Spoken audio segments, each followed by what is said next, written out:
ka mag-aral, okay lang yan. Kasi masipag ka, mabubuhay ka.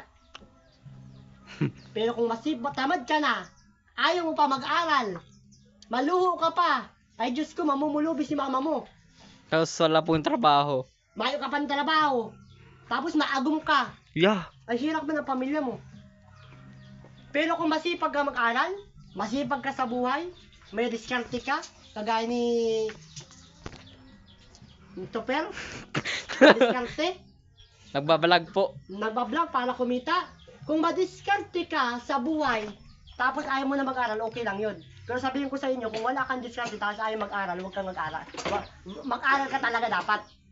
Pero mas higit na maayos, kung masipag ka mag-aral, tapos masipag ka, madiskarte ka, yayaman ka.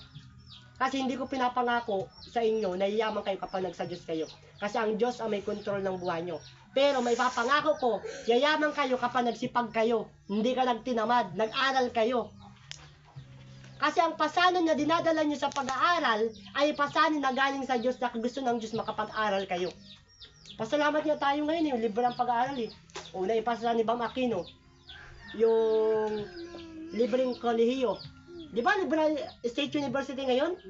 Libre sa CN? Gusto mag-college, di mag-aaral ka, Kuya Topper. Kasi libre. Ang pasanin na galing sa Diyos, magaan. Kung nakakaranas siyang sakit, magaan yan.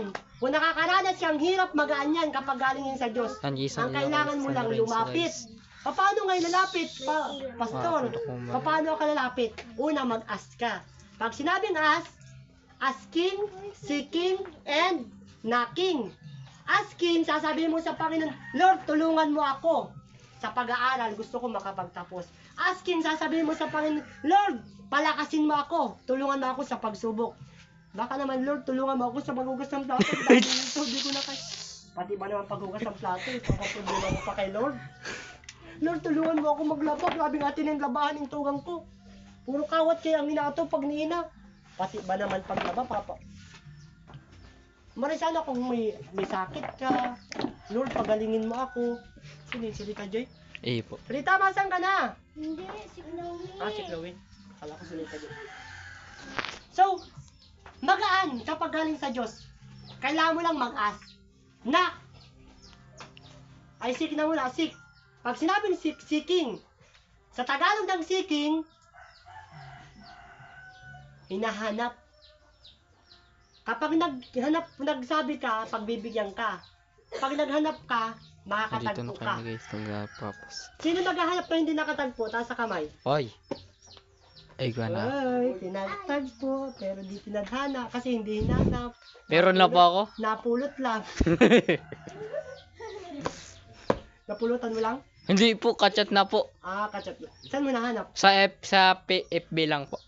Ay, mali ang paghanap mo. Sa Facebook ka naghanap. Pero po dyan, meron pa akong isa po. Hindi ko pa pangalanan Hindi pa po. papangalanan. Taga dito. Hindi po! Taga dito? Hindi po, taga... Ano po ano? Mailang ako saglit. Mayo po, baba.